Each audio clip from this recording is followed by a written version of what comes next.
आप देख रहे हैं सौगंध टीवी, सौगंध वतन की।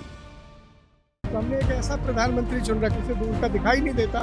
ये ऐसे दागदार चेहरे थे जो पत्रकारिता को कलंकित कर रहे थे। ये मुंह पोंछ कर काला मुंह दिखाने वाले पत्रकारों की जरूरत नहीं है। आपको पता है मोदी जी ने कितनी प्रेस कॉन्फ्रेंस की है? 0 प्रेस कॉन्फ्रेंस की है। वो मन की बात करने के लिए प्रधानमंत्री चुना गया है क्या? वो अक्षय कुमार को इंटरव्यू दे सकता है, वो देश के चुने हुए पत्रकारों को क्यों नहीं देता? कश्मीर में 3 लाल शहीद हुए हमारे, और वो बेशर्मी से अपने ऊपर फूल बरसवा रहा था। ऐसे गिरे हुए गिरगिटे की नाम बदल कर काम चला रहे। संविधान में कहाँ लिखा गया है कि जय बजरंगबली बोल के ईवीएम दबाओ? नमस्कार दोस्तों, मेरा नाम है आशा शर्मा और आप देख रहे हैं सौगंध टीवी। दोस्तों, देश का माहौल इस वक्त कुछ ऐसा हो चुका है कि सत्ताधारी पार्टी और विपक्ष दोनों आपस में इस तरीके से भिड़े हुए हैं, ये अंदाजा लगाना बड़ा मुश्किल हो गया है कि डर कौन रहा है। अगर बात की जाए तो सत्ताधारी पार्टी जो है वो डर रही है, या डर के माहौल में गठबंधन है, क्योंकि जिस तरीके से लगातार कभी इंडिया भारत ये हो रहा था, अब उसके बाद जो है अगर बात की जाए तो देश के चौथे स्तंभ की आवाज को बंद कर दिया गया।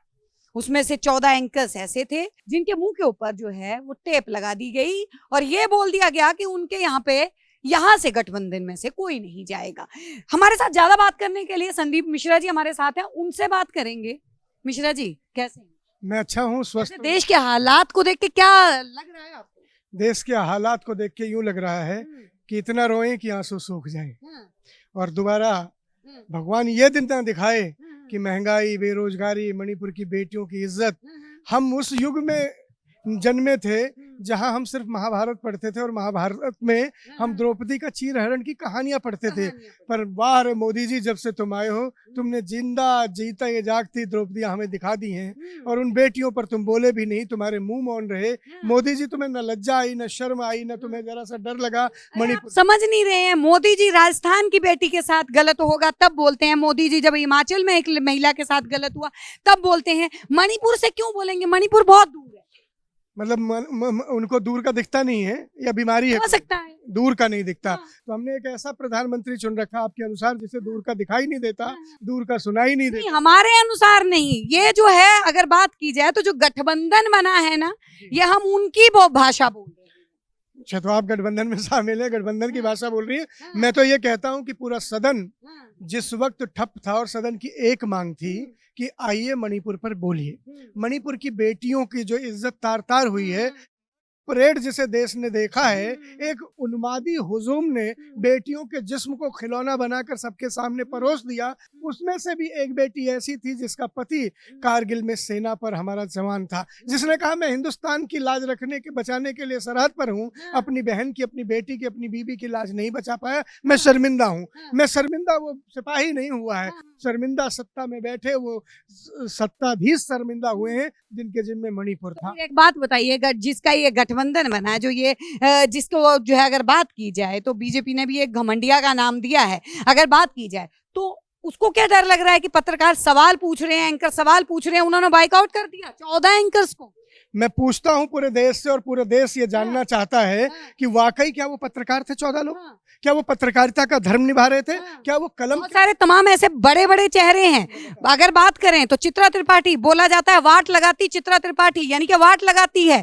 तो क्या उसके वाट लगाने से डर गए कि कहीं जो है जो ये गठबंधन हुआ है एनडीए का, इसमें कहीं ना कहीं वो जो है फंस ना जाए? मेरे को 2 मिनट धैर्य से सुन लीजिएगा। मैं 14 के 14 चेहरों को उतार के रख दूंगा, बेनकाब करके रख दूंगा जनता के सामने। वाट लगाती चित्रा त्रिपाठी, अब किसकी वाट लगी है? किसकी खाट खड़ी हुई है? किसके लोग चेहरे से नफरत करने लगे? कौन है वो अर्णव गोस्वामी जो चिल्ला चिल्ला के ताल ठोक ठोक कर बोलता था? कौन है वो, मैं कहता हूँ वो अनिमेश देवगन? कौन है वो देवगन? किसका देवगन? जो सिर्फ एक भाषा, एक बोली, एक बात रखता था, जो जिसके न्यूज रूम में लड़ाई हो जाती थी, जो सुप्रीम कोर्ट ने भी मानी नहीं। सुप्रीम कोर्ट ने भी अभी कहा है कि ये मुर्गों की तरह लड़ाई कराने वालों के चैनलों को ब्लैक लिस्ट कर देना चाहिए। किसने कहा है ये? माननीय सुप्रीम कोर्ट का वर्डिक्ट है। ये आपने आशा जी देखा? जब माननीय सुप्रीम कोर्ट यहाँ तक पहुंच गया, उसकी ही तो पालना इंडिया गठबंधन कर रहा है। ये 14 ये ऐसे दागदार चेहरे थे जो पत्रकारिता को कलंकित कर रहे थे, पत्रकारिता की स्याही को बेच रहे थे, पत्रकारिता को गिरवी कर रहे थे। गठबंधन की एक प्रवक्ता, अगर बात की जाए सुप्रिया श्रीनेत, राइट। अगर उनकी गाली गलौच वो करती हैं, एंकर्स के साथ वो चीखती चिल्लाती हैं, वो दिखाई नहीं दिया, उसको क्यों नहीं वो किया गया कि उनको भी बायकॉट करो? जाहिर तौर पर किसी कारण से उन्होंने बोला होगा। वो इतनी बड़ी विद्वान महिला है, इतनी प्रखर वक्ता है कि एक नहीं ऐसे 14 के 14 पत्रकार उनके सामने बैठ जाएं तो पानी मांग लेंगे। उनके आगे बोलने का दम नहीं है। श्रीनेत की बात, श्रीनेत के सूरज है, ये लोग दिया बराबर भी नहीं है उनके आगे। तो इस तरह की स्थिति में मैं समझता हूँ श्रीनेत जी ने को इतना उकसाया गया होगा, इतना प्रताड़ित किया गया होगा कि वो मजबूर हुई होंगी कि वो बोल पड़े। उन्होंने किस संदर्भ में बोला मुझे नहीं पता, लेकिन ये जो 14 दागी चेहरे थे, ये 14 बिके हुए चेहरे थे, जो 14 बदबूदार भद्दे चेहरे थे, इनको वैन करके इंडिया ने बता दिया कि इंडिया में गिरवी, बिके हुए नकली चेहरे वाले, ये मुंह पोंछ कर काला मुंह दिखाने वाले पत्रकारों की जरूरत नहीं है। मतलब आप ये कहना चाह रहे हैं कि जो एक चुंबक का नाम जो है वो दिया गया, आप ये कहना चाहते हैं कि सारे पत्रकार जो हैं वो सिर्फ एक ही पार्टी की, यानी कि केंद्र सरकार के और मोदी के गुणगान का? ये मैं ही नहीं कह रहा, पूरा देश कह रहा है। आप देख लीजिए आज चित्रा त्रिपाठी सिर्फ जो है गठबंधन कह रहा है। मैं आप बता दूं एक, सुगंधा जी आप तर्कों पर बात करती हैं, इसलिए मैं आपको तर्क देता हूं कि सवालों से कौन डरता है और कौन घबराता है। माननीय नेहरू जी जब प्रधानमंत्री थे तो उन्होंने 56 प्रेस कॉन्फ्रेंस की, इंदिरा जी ने 128 से ज्यादा 200 करीब प्रेस कॉन्फ्रेंस की, राजीव गांधी ने 328 प्रेस कॉन्फ्रेंस की, मनमोहन सिंह ने 250 से ज्यादा प्रेस कॉन्फ्रेंस की। आपको पता है मोदी जी ने कितनी प्रेस कॉन्फ्रेंस की है? मोदी ने मन की बात की है। आप प्रेस कॉन्फ्रेंस तो बताइए, कितनी प्रेस कॉन्फ्रेंस की है? प्रेस कॉन्फ्रेंस तो नहीं की होगी, मन की बात तो की है। कितनी की? आंकड़ा मुझे नहीं पता। 0। मैं आंकड़ा आपको बता दे रहा हूं, आपको नहीं पता। पहला ऐसा प्रधानमंत्री धरती को मिला है, भारत को मिला है, जिसने 0 प्रेस कॉन्फ्रेंस की है। 0 कि वो मन की बात में सारी बातें रख देते हैं संदीप। आप किसकी बात करना चाह रही है? मोदी की बात करनी चाह रही है, तर्क की बात करना चाह रही है? मोदी की बात कर रहे हैं, प्रधानमंत्री मोदी की बात तर्कों के हिसाब से। मतलब 0 प्रेस कॉन्फ्रेंस करने वाला बहुत बड़ा आदमी है। जब मन की बात कर रहे हैं तो प्रेस कॉन्फ्रेंस की क्या बात करने के लिए पूरे भारत मन की बात करने के लिए प्रधानमंत्री बनाया गया क्या? वो मन की बात करने के लिए प्रधानमंत्री चुना गया है क्या कि जो मन में आएगा बोलेगा, जो मन में आएगा कहेगा, जो मन में आएगा करेगा? या जन की बात करने के लिए बनाया गया प्रधानमंत्री? वो अक्षय कुमार को इंटरव्यू दे सकता है, वो देश के चुने हुए पत्रकारों को क्यों नहीं देता? क्यों बोलते हुए उसके दही जम जाती है मुंह में? क्यों पत्रकारों के सवाल का सामना नहीं करता? क्यों वो आदमी, जब कल कश्मीर में लोग शहीद हुए, कश्मीर में 3 लाल शहीद हुए हमारे, और वो बेशर्मी से अपने ऊपर फूल बरसवा रहा था, वो क्या प्रधानमंत्री है? जिस दिन पुलवामा का कांड हुआ सुगंधा जी, वो प्रधानमंत्री कहाँ था? कहाँ था वो प्रधानमंत्री?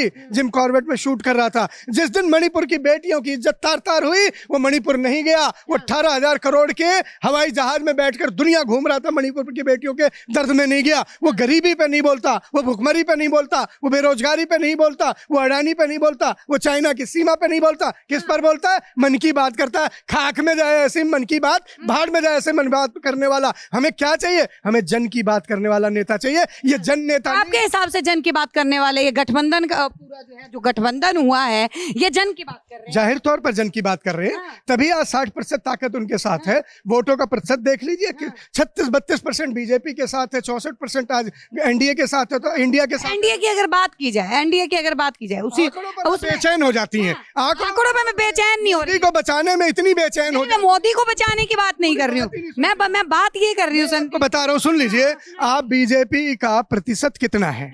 बीजेपी नॉर्थ ईस्ट में आज खाता नहीं खोल सकती, साउथ में साफ है, उत्तर प्रदेश में नीलबटा सन्नाटा होने जा रही है, पश्चिम बंगाल में ममता घुसने नहीं देंगी, उड़ीसा में नवीन बाबू घुसने नहीं देंगे, कर्नाटक में उनकी बोलती बंद है, राजस्थान में गहलोत ने इनका ठीकरा पहरा लगा रखा है। ये जाएंगे कहाँ? पूरा तो इंडिया है। Where is India?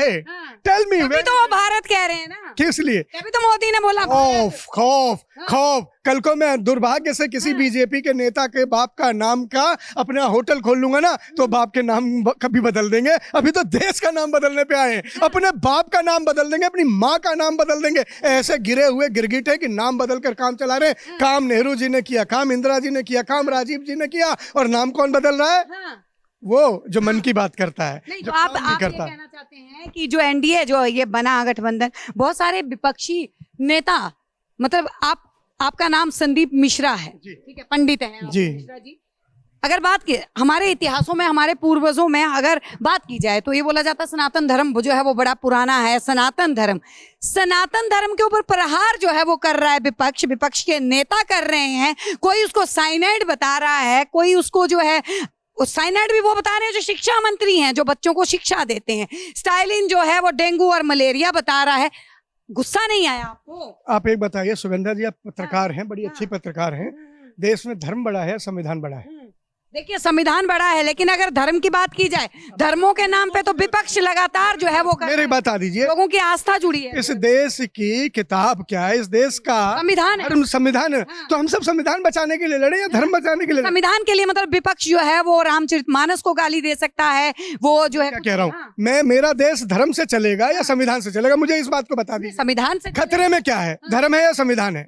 लेकिन ये तो बोला जाता है खतरे में तो हिंदू है ना। क्यों क्यों हिंदू खतरे में? लगातार बोल रहे हैं हिंदू खतरे कौन में। बोल रहा है? आप जैसे ही लोग बोल रहे हैं, चिल्ला चिल्ला के बोल रहे मैं मोदी नहीं हूँ। हैं। आप हिंदू नहीं है। मैं मोदी नहीं, आप हिंदू नहीं। मैं हिंदू हूँ मैं, लेकिन मैं खतरे में आप नहीं। जैसे ही भाई हैं जो चिल्ला रहे हैं। वो पागल होंगे जो खतरे में महसूस कर रहे हो। मैं तो नहीं खतरे में हूँ, मैं नहीं खतरे में हूँ। वो खौफनाक होंगे, वो कायर होंगे, कमजोर होंगे, काफिर होंगे, डरे हुए होंगे, वो खतरे में होंगे। मैं तो छाती चौड़ी करके चल रहा हूँ, मैं खतरे में नहीं हूँ। मैं, हम तो मुगलों के राज में भी खतरे में नहीं रहे हिंदू, हम कहाँ खतरे में हो सकते? अब तो डबल इंजन सरकार चला रहे हैं लोग, कैसे खतरे में हो जाएगा? अगर अब भी हिंदू खतरे में है तो लानत है मोदी और इनके डबल इंजन की सरकार पे कि इनके रहते हुए भी हिंदू खतरे में है। ये इनके लिए डूब मर जाने जैसी बात है। नहीं तो आपके हिसाब से मतलब उन नेताओं को कुछ नहीं बोलना चाहिए, स्टालिन को कुछ नहीं बोलना चाहिए जिसने डेंगू मलेरिया बताया। मैं क्या कह रहा हूँ, आज संविधान खतरे में है। संविधान हमें ये कहता आप इस बात को आप हटा के संविधान से जोड़ रहे हैं। मैं इस वक्त धर्म की बात कर रही हूँ, मैं लोगों की आस्था की बात। मैं देश के महान प्रधानमंत्रियों में से एक शुमार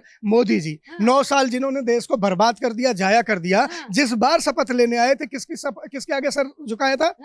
संविधान के आगे झुकाया था। आज संविधान के पन्ने तार तार हो रहे हैं। संविधान में कहाँ लिखा है कि देश धर्म के आधार पर चलेगा? धर्म बड़ा है। संविधान में कहाँ लिखा है कि धर्म की राजनीति होनी चाहिए? संविधान में सब बराबर हैं, ये भी बोला गया है। संविधान में कहाँ लिखा गया है कि जय बजरंगबली बोल के ईवीएम दबाओ? संविधान में कहाँ लिखा है कि प्रधानमंत्री बोलेगा सारे हिंदू? कर्नाटका में तो जय बजरंगबली का ही उद्घोष चला, कांग्रेस ने भी इस्तेमाल में। इससे पहले कौन ऐसा प्रधानमंत्री था जो बोल रहा था हिंदू इकट्ठे हो जाओ, हिंदू इकट्ठे हो जाओ? संविधान में प्रधानमंत्री का पद क्या है? प्रधानमंत्री किसका है? प्रधानमंत्री भारत का है। और भारत किससे बना है? भारत हिंदू, मुसलमान, सिख, ईसाई, पारसी, जैनी सबसे मिलकर बना है। तो क्या ये भारत का प्रधानमंत्री नहीं मानते अपने आप को? क्या एनडीए के जो कुछ नेता जो है जो ये बात कर रहे हैं, उनको क्या जवाब नहीं देना चाहेंगे आप? जाहिर तौर पर देखिए, मैं कहता हूं कि धर्म आपका अपनी व्यक्तिगत आस्था है। नेहरू जी 16 साल तक प्रधानमंत्री रहे, देश के सबसे ज्यादा बड़े प्रधानमंत्री रहे। आप मानती हैं, जानती हैं? नेहरू जी प्रधानमंत्री रहते हुए आशा जी एक धार्मिक कार्यक्रम में नहीं गए। पता है आपको ये बात? नहीं, इतिहास बता रहा हूँ। दुनिया भर के लोग आए, हिंदू भी आए, सिख भी आए, मौलवी भी आए हमारे कार्यक्रम में। बोले मैं किसी धर्म का नेता नहीं हूँ, देश का प्रधानमंत्री हूँ, मेरा धर्म राष्ट्र पूजा है, राष्ट्र धर्म है मेरा। वो नहीं गए। जिस सिंगोला को लेके मोदी जी उछलते घूम रहे थे, वो धर्म दंड को लोकतंत्र में स्थापित कर दिया। उस धर्म दंड को, राजदंड को नेहरू जी ने कहाँ रखा था? कोने में खड़ा किया था कि लोकतंत्र के मंदिर में अब जनता का राज है या राजतंत्र नहीं चलेगा। जिसे पूछते हुए मोदी जी घूम रहे थे कि बड़ा नेहरू की छड़ी पा ली, बड़ा काम कर लिया, उस राज धर्म दंड को कोने में रखा था। उस उतारण को उठाकर मोदी गौरवान्वित हो रहे थे। नेहरू के बनाए हुए मंदिरों को बेचकर मोदी गौरवान्वित हो रहे। और फिर आप कह रहे कि मन की बात कर रहे? ये मन की नहीं, अडानी की बात करता है ये आदमी, सिर्फ अडानी की बात करता है, मन की बात भी नहीं करता, जन की भी बात नहीं। इसका आका जैसा कहता है ये वैसा वैसा रखता है। जी बहुत बहुत धन्यवाद। तो ये थे हमारे साथ में संदीप मिश्रा जी जो हमारे साथ जुड़े। आप लोगों की क्या राय है हमें जरूर बताइएगा। बने रहिए हमारे साथ, देखते रहिए सौगंध टीवी। आप देख रहे हैं सौगंध टीवी, सौगंध वतन की।